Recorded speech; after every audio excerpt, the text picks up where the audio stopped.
नमस्कार दोस्तों, स्वागत करती हूँ आप सभी का आज की इस वीडियो में। तो आज मैं आप लोगों से कुछ ऐसी बातें शेयर करना चाहती हूँ, एक ऐसे सीरियस मुद्दे पे जो शायद ही किसी की हिम्मत होती होगी बात करने की। तो मैं 8-9 साल की थी जब मुझे कुछ ऐसी चीज़ें महसूस हुई जिसे हम आम भाषा में सेक्सुअल अब्यूज़ कहते हैं। देखो, हमारे माँ-बाप ने और माँ-बाप की तरह सबसे अच्छी अपनी हैसियत से हमेशा अच्छी परवरिश दी। हम अच्छे स्कूल में पढ़े हैं, शहर के सबसे अच्छे स्कूल में पढ़े हैं, तीनों भाई-बहन। तो मैं 8-9 साल की थी जब हम लोग छुट्टी में बस का इंतज़ार कर रहे थे। अब मुझे याद है कि एक अंकल थे कंडक्टर, जो बच्चों के साथ हमेशा खेलते थे, उनके आगे पीछे भागना, उनको गोदी उठाना। तो एक दिन ना वो मेरे साथ भी खेलने लग गए, तो उन्होंने मुझे गोदी में लिया। तो मुझे कुछ ऐसी चीज़ें महसूस होने लगी अनईज़ी जैसी, कि कुछ अजीब-सा। तो मैं थोड़ी तेज़ तर्रार थी, मैं जैसे-तैसे चिल्ला के नीचे उतर के भाग गई वहाँ से। तो थोड़ी देर बाद देखती हूँ वही अंकल किसी एक छोटी बच्ची को, उसने मेरे साथ की थी वो भी, उसको उठाया। तो मैंने देखा कि यार वो बच्ची भी सेम वैसे ही स्ट्रगल कर रही है जैसे मैं कर रही थी उस टाइम। तो धीरे-धीरे मैं देख रही थी खेलते-खेलते कि वो अंकल बच्ची के स्कर्ट के अंदर हाथ डाल रहे थे, जो मेरे साथ भी वही कर रहे थे। और मैं बहुत डर गई उस टाइम, मैं वहाँ से भाग गई। उसके बाद पता नहीं क्या हुआ, मैं नहीं जानती। तो ये अब मुझे पता है कि ये गलत है, आपको पता है ये गलत है, और उस टाइम वो अंकल जो कर रहे थे उनको पता था ये गलत है। पर उस टाइम वो 2 बच्चों को नहीं पता था कि ये गलत हो रहा है।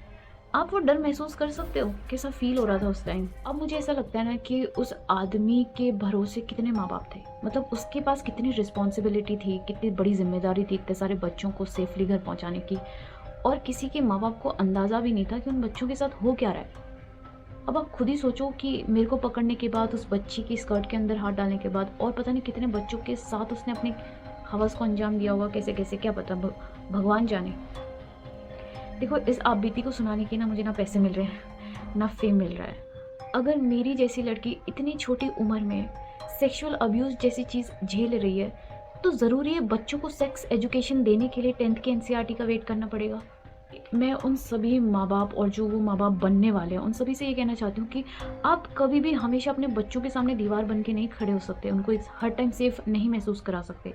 उनको एक ही चीज़ सेफ़ रख सकती है हर टाइम आपकी मौजूदगी में या फिर आपकी नामौजूदगी में, वो है एजुकेशन, यानी शिक्षा, सेल्फ एस्टीम, आत्मसम्मान और फ़ियरलेसनेस, निडरता।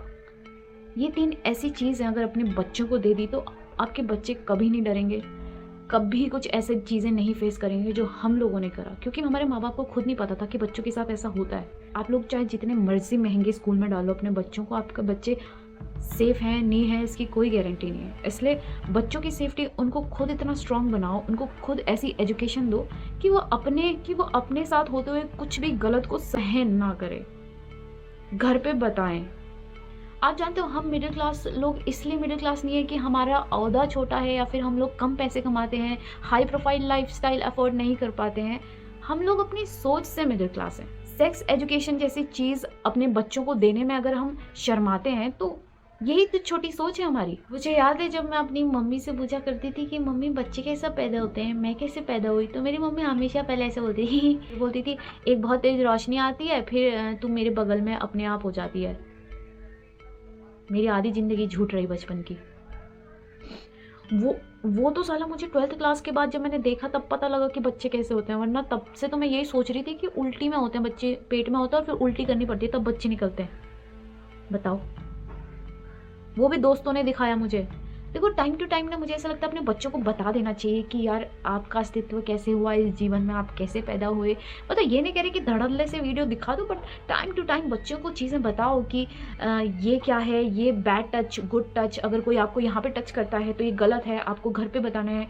अगर कोई गंदी बातें करता है तो आपको ऐसे बोलना है। बच्चों को थोड़ा-सा एजुकेशन, यही इसी एजुकेशन की तो मैं बात कर रही हूँ। बच्चों को थोड़ा बताना चाहिए यार, पेरेंट्स को, कि अगर आपके साथ कोई गलत व्यवहार करता है, गंदी बातें करता है, कि आपको हमें बताना है। वरना बच्चे डरे रहते हैं कि यार मम्मी मुझे डाँटेगी। मुझे तो ये लगता था अगर मेरे साथ कुछ गलत होता था, मम्मी मुझे डाँटेगी, बोलेगी तो आज के बाद कहीं नहीं जाएगी, तो बाहर खेलने नहीं जाएगी। मुझे ऐसा लगता था, इसलिए मैं घर पे बताती ही नहीं थी, झेलती रहती थी। क्या करें? पता नहीं था ना कि गलत है, क्या सही है, नहीं पता होता। अगर उस टाइम पता होता तो मेरे साथ ऐसा नहीं होता। मैं तो फिर भी इतनी तेज़ तर्रार लड़की थी। बाकी जो बच्चे मेरे से, जो भोंदू-भोंदू बच्चे थे, उन्होंने तो पता नहीं क्या-क्या झेला होगा यार। सच बता रही हूँ, ये बहुत सीरियस मैटर है यार। हम लोगों को लगता है कि बस इतना ही हुआ होगा। अब कोई हवस का शिकारी आपके बच्चों तक को नहीं छोड़ रहा है। मतलब बच्चे, छोटी सी बच्ची के साथ ऐसा कर रहा है, सोचो अगर वो बच्ची अकेले में मिल गई उसे 5-6 घंटे के लिए, उसके साथ क्या कर देगा वो, सोच सकते हो। हम लोग पता नहीं सेक्स के नाम पे इतना शर्मा क्यों जाते हैं।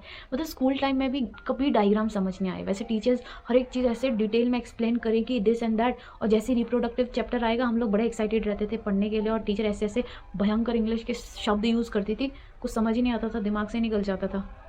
क्यों? कितना मज़ेदार टॉपिक था यार, साला कभी डायग्राम ही समझ नहीं आया, ये क्या है। अब कभी देखा ही नहीं रियलिटी में भी होता क्या है, तो फिर डायग्राम कैसे समझ आएगा। कुछ समझ नहीं आता, बोल भी नहीं सकते मैडम ये क्या है, मतलब ऐसे हंसते थे बच्चे यार। आदमी का जन्म, एक मनुष्य का जन्म, उसकी उत्पत्ति कहाँ से और कैसे होती है, ये बताने में क्या शर्म यार, किस बात का संकोच।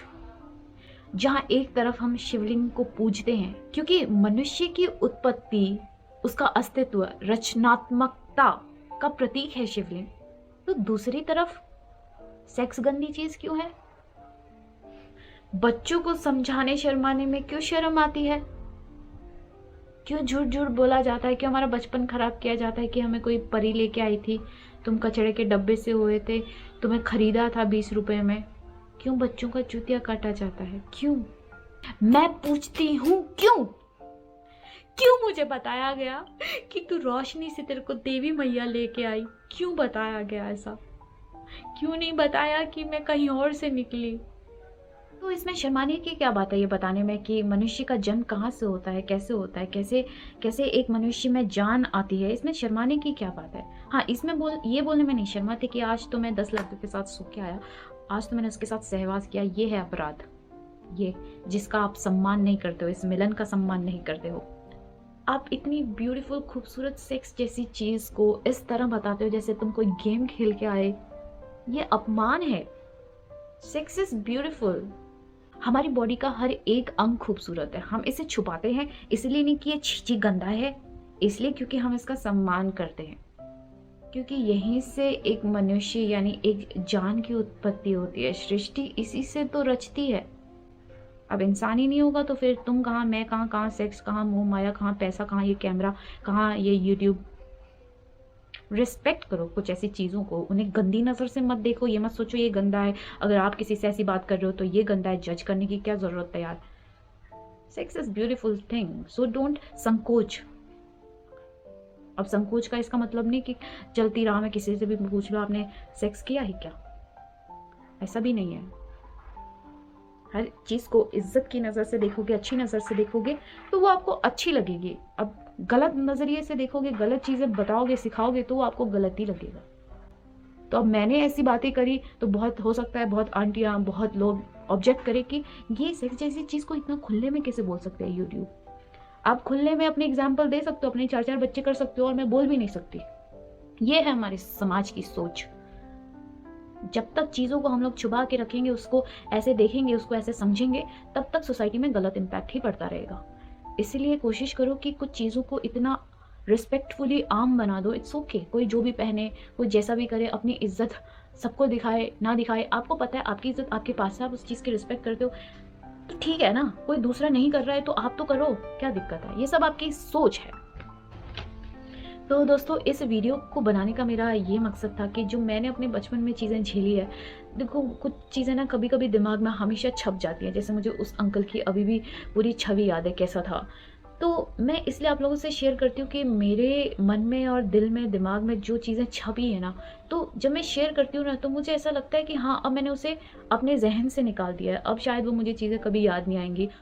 तो शायद मेरी इस आपबीती से आने वाले पेरेंट्स को, बच्चों को समझ आएगा कि मैं क्या कहना चाहती हूँ। और अगर आप लोगों के साथ कुछ ऐसा होता है तो बेशक आवाज़ हमेशा उठाना है, और शर्माने की बात नहीं है, क्योंकि गलत मैंने कुछ नहीं किया, शर्माना उससे चाहिए जो गलत करता है।